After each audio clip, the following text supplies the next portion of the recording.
पार्थ के बाद जाकिर का कैश लो, बीड़ी का कारोबार, नोटों का पहाड़, ममता के राज में बरसे नोट ही नोट। नमस्कार, सुलगता सवाल में आपका स्वागत है। मैं हूं आपके साथ सोनाली। आज तीखे और तगड़े सवालों से ममता बनर्जी के होश उड़ाएंगे, क्योंकि पार्थ चटर्जी के बाद ममता के एक और चहेते के घर नोटों का पहाड़ मिल गया है, जिसे देख इनकम टैक्स डिपार्टमेंट के अधिकारी भी सन्न रह गए हैं। और तो और पश्चिम बंगाल की राजनीति में एक बार फिर नोटों के पहाड़ ने दस्तक देकर भूचाल खड़ा कर दिया है, जिससे ममता बनर्जी बुरी तरह फंस चुकी हैं। इस बार नोटों का पहाड़ मुर्शिदाबाद से टीएमसी विधायक जाकिर हुसैन के घर मिला है। इतनी बड़ी संख्या में मिली नोटों की गड्डियों ने तमाम सवाल सुलगा दिए हैं।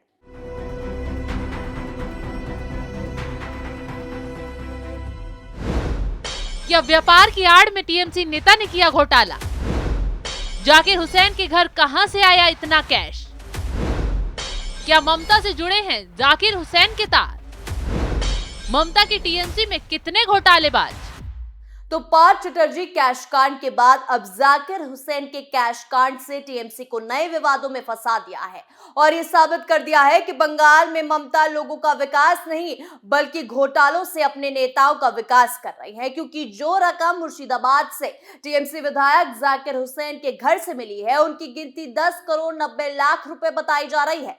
इतनी बड़ी संख्या में पैसे कहां से आए, कौन लाया, खैर इसका खुलासा जल्द जांच एजेंसी करने वाली है। लेकिन बताया जा रहा है कि इनकम टैक्स डिपार्टमेंट ने देर रात जाकिर हुसैन के घर उनकी कई फैक्ट्रियों पर रेड डाली थी। उस रेड के दौरान ही इतना कैश बरामद हुआ है। विधायक जरूर दावा कर रहे हैं कि उनके पास इस कैश से जुड़े सारे डॉक्यूमेंट मौजूद है। अब डॉक्यूमेंट मौजूद है तो टीएमसी विधायक इतना घबरा क्यों रहे हैं? ये तो जांच के बाद ही साफ होगा कि विधायक जी साफ है या घोटालेबाज है। क्योंकि बंगाल में नोटों के बार बार पहाड़ मिलना ममता बनर्जी के काले चिट्ठे खोल रहा है। ममता के विधायक के घर भी नोटों के पहाड़ का तब पता चला जब इनकम टैक्स डिपार्टमेंट ने कुल 28 जगहों पर रेड मारी थी। उस रेड के दौरान 15 करोड़ रुपए बरामद किए गए हैं। वहीं अब वहां भी 11 करोड़ रुपए तो अकेले मुर्शिदाबाद से मिल गए हैं, जहां से जाकिर विधायक है। बताया जा रहा है कि टीएमसी विधायक का बीड़ी का बड़ा कारोबार है, कई फैक्ट्रियां हैं, उन फैक्ट्रियों पर भी आयकर की नजर थी। काफी वक्त से व्यापार की आड़ में गड़बड़ियों की आशंका जताई जा रही थी, तो बिना देरी किए आयकर विभाग ने वहां रेड डाली। इसके अलावा हुसैन के 5 चावलों की एक मिल भी है, वहां भी आयकर का छापा पड़ा है। टीएमसी विधायक के एक करीबी दोस्त के घर पर भी छापेमारी की गई है। अब इस जांच की एक तस्वीर भी सामने आ गई है। इस तस्वीर में नोटों का पहाड़ दिख रहा है। टेबल पर ही नोटों की 5 मंजिल खड़ी कर दी गई है। अब इनकम टैक्स डिपार्टमेंट की इस जांच पर टीएमसी विधायक बौखला हो उठे हैं। लगातार खुद को बेकसूर बता रहे हैं, कह रहे हैं कि मैं जांच एजेंसी का पूरा सहयोग कर रहा हूं। अब जांच का सहयोग तो करना ही पड़ेगा, क्योंकि सच छुपाएंगे तो अधिकारियों को सख्ती बरतनी पड़ेगी। सख्ती बरती जाएगी तो जाने कौन कौन सा राज बाहर आएगा।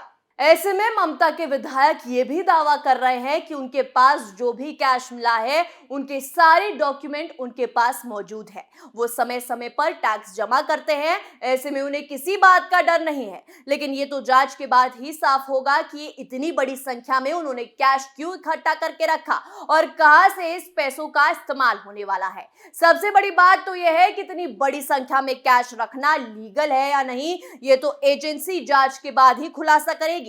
कहा जा रहा है कि इस कैश कांड में तगड़ा खुलासा होने वाला है। वहीं इस कैश कांड के बाद टीएमसी ने अपने नेता को बचाने के लिए छाती पीटना शुरू कर दिया है।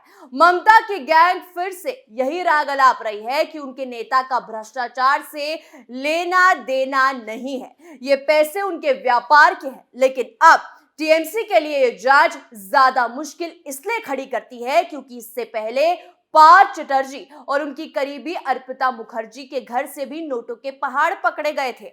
अकेले अर्पिता के घर से 50 करोड़ की रकम जब्त की गई थी। करोड़ों का सोना भी जांच एजेंसियों के हाथ लगा था। उस जांच की वजह से पार्थ चटर्जी ने अपना मंत्री पद तक गंवा दिया था। तो अब अगर जाकिर हुसैन का भी घोटाला सामने आ जाता है तो क्या ममता अपने इस भ्रष्टाचारी नेता का भी पार्टी से छुट्टी कर देंगी, या फिर उन पर हो रहे एक्शन को भी राजनीतिक बताएंगी, क्योंकि ममता बनर्जी तो नोटों का दूसरा पहाड़ निकलते ही बिल में घुसकर बैठ गई हैं। ऐसा ही उन्हें पार्थ चटर्जी के केस में किया था, लेकिन अब सवाल ये उठ रहा है कि क्या जाकिर हुसैन का पार्थ चटर्जी से कोई कनेक्शन है, क्योंकि ये नोटों के पहाड़ को बनाने का स्टाइल ठीक वैसा ही है जैसा पार्थ चटर्जी का था। इस केस में भी कई लोग जुड़े हुए थे, जैसे अर्पिता और माणिक भट्टाचार्य, लेकिन कई लोग अभी भी जांच एजेंसी की पकड़ से बाहर हैं और हाईकोर्ट के वकील बार बार जांच एजेंसी को इशारा कर चुके हैं कि ये घोटाला छोटा मोटा नहीं है, कई मगरमच्छ अभी भी बाहर घूम रहे हैं। ऐसे में अब मुर्शिदाबाद के टीएमसी विधायक जाकिर हुसैन के घर पार्थ की तरह नोटों का पहाड़ मिलना कई सवाल खड़े कर रहा है। वहीं अब ये नोटों का पहाड़ ममता बनर्जी के लिए काल बन सकता है, क्योंकि टीएमसी के एक नहीं दो नहीं बल्कि कई नेता सिर्फ भ्रष्टाचार के केस में ही सलाखों के पीछे पहुंच चुके हैं। पार्थ चटर्जी के बाद माणिक भट्टाचार्य और फिर उसके बाद ममता के खासम खास अनुव्रत मंडल जेल गए। अनुव्रत मंडल को पशु तस्करी केस में गिरफ्तार किया गया, जेल में डाला गया। इन पर ऐसे खुलासे हो रहे हैं कि ममता बनर्जी कभी भी जांच के कटघरे में आ सकती है। हाल ही में पश्चिम बंगाल में करोड़ों रुपए की गौ तस्करी मामले में अब सीबीआई ने बड़ा खुलासा किया है। हर बार सीबीआई के हाथों नए तथ्य सामने आ रहे हैं। अब सीबीआई को करीब 5 बेनामी बैंक खातों का पता चला है। राज्य के सहकारी बैंक में 50 खाते हैं, इनमें भी काफी पैसे जमा है। ये सारे खाते बीरभूम जिले सिउड़ी में बीरभूम जिला केंद्र सहकारी बैंक में रखे गए थे। बता दें कि अब तक गौ तस्करी मामले में सीबीआई काफी पैसे जब्त कर चुकी है, तो एक एक कर ममता बनर्जी के नेताओं को काला चिट्ठा खुल रहा है। अब जाकिर हुसैन के घर भी जिस तरीके से नोटों का पहाड़ मिला है, उससे भी टीएमसी का नया घोटाला सामने आ सकता है। जल्द आयकर विभाग की टीम जांच के बाद जाकिर हुसैन को बेनकाब करेगी और अब नोटों का एक तगड़ा पहाड़ ममता बनर्जी की कुर्सी हिला सकता है। आगे देखिए कैसे अब ममता बनर्जी का घोटालों की वजह से दी एंड होने वाला है। सुलगता सवाल में आज के लिए इतना ही। कल नए सवालों के साथ फिर पेश होंगे। तब तक के लिए देखते रहिए कैपिटल टीवी। नमस्कार।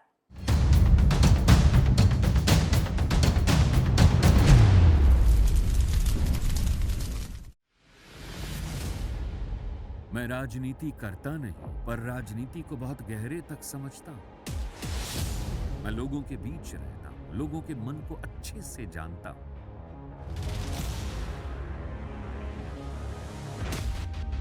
पब्लिक और पॉलिटिक्स की हर नब्ज को खूब पहचानता हूं। संघर्ष की सियासत से सत्ता के सिंहासन तक मैं हर खबर से खरा सच निकालता हूं। ना कोई दौड़, ना कोई race. Capital TV, Uttar Pradesh.